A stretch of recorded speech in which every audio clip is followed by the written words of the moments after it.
Hey everybody, it's Jason Blaha here, and I thought I would sit down and do a coffee chat for you guys. Let me get another sip of my coffee.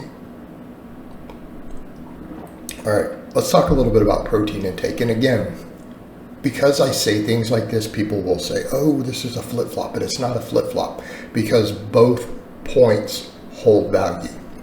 And these are both points I have supported over the last couple of years. Is what is our optimal protein intake for gaining muscle according to the research, and then are there ever other benefits in cases where we might want to dramatically increase that protein, right? And I've discussed some metabolic benefits to extreme protein overfeeding, okay, largely when it comes to losing body fat, okay? So we need to be clear here. Protein overfeeding is more about losing body fat than it is gaining muscle, because the data does not show that it increases muscle growth at all. So we need to be clear when we make this statement. So when we're talking about maximizing the gaining of muscle tissue, okay, what is the overwhelming data show? And I think if people go through and they look at the evidence-based stuff, they'll notice that these numbers are very, very consistent among all of the researchers, all the experts. And I'm talking people who care about bodybuilders. I'm not talking about someone who's not interested in that.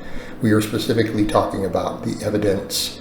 And again, keep in mind, many of these people coach professional natural bodybuilders and things. So we need a context for that. So many of these experts who are discussing these studies apply this same thing to their people who are winning their natty bodybuilding shows.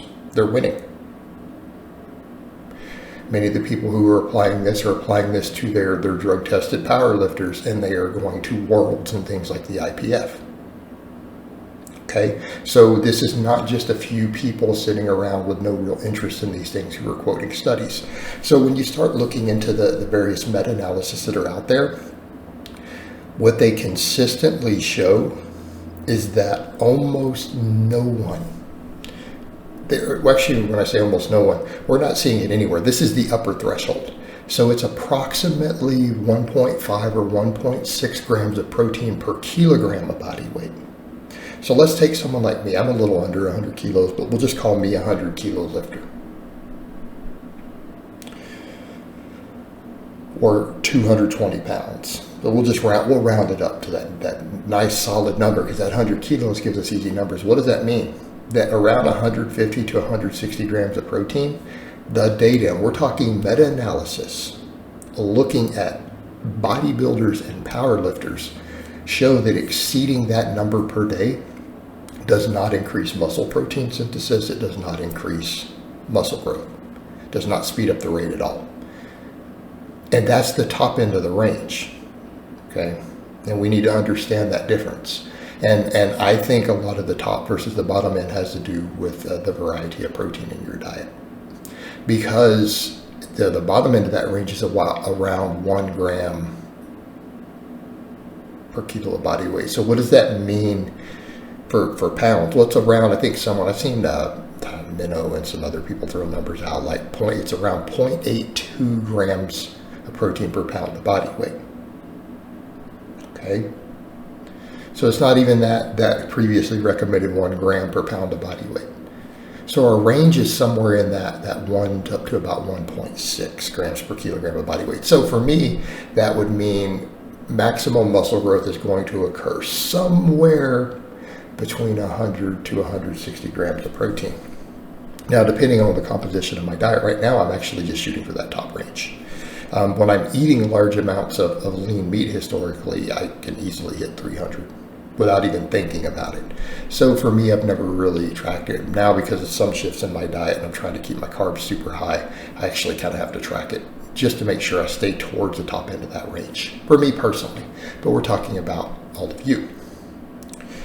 So when people discuss this, they will say things like, well, just for a safety net, and I've seen like Ian and other people do this over the years, we should go for that 1 gram. But it's like, but that's already your safety net. In other words, if you are, 220, 100 kilograms, and you're hitting 150 or 160 grams of protein a day from mixed sources, you were already at the safety net. because the change is only in each individual, meaning that that lower end of that range versus the higher seems to vary based upon a person's maybe genetics, their ability to assimilate protein quality. And in other words, I think that protein quality is probably the biggest factor. In other words, if someone is eating very, very large amounts of lower bioavailable proteins, such as your plant proteins, right? It may be on the higher end of that scale. Because I've noticed one of the things that's interesting with that range, if you compare lower bioavailable proteins versus the bioavailability of the highest quality ones, things like eggs, whey protein, certain dairy proteins, right? Those are the ones that are the highest on there. They trump meat even. People are unaware of that. And you look at the variation in that protein bioavailability, I think that tells us why that range exists. I think that's a big factor.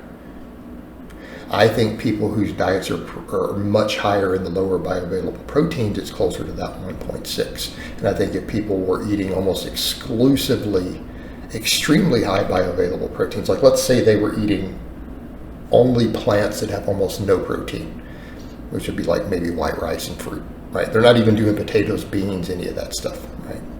Because that all has protein in it, you know, which starts to accumulate. You can start hitting 50, 60 grams of protein a day easily off those things. Okay, so if they're not doing those and then they are consuming, say, egg whites and whey, well, that 100 grams may actually hit them at their absolute target. Like they might have optimized muscle protein synthesis.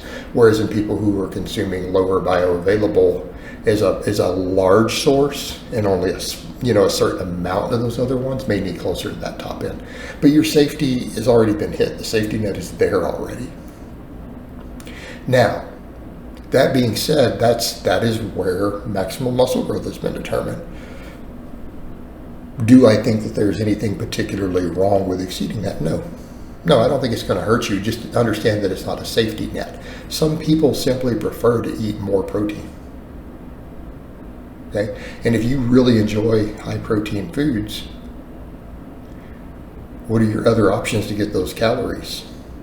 Carbohydrates or fat? Well, fat's not particularly anabolic to muscle tissue. Carbohydrates have a larger anabolic response, but protein will probably be better than consuming more fat in your diet if you can palate it. Plus, the other thing, a lot of people get great satiety from high protein. So if you're a voracious overeater, that's also not a bad route. But what are we doing with the protein? We're not consuming those high amounts for muscle building purposes. We're then at that point consuming them because they fill us up better. We feel satiated. We're less hungry. If a person's less hungry on it, it's then for calorie control and personal taste. And that's okay, as long as you understand it's not creating additional muscle growth. All right, guys, but that's really all I have to say on that today. I hope it's been informative, and I'll talk to you guys next time.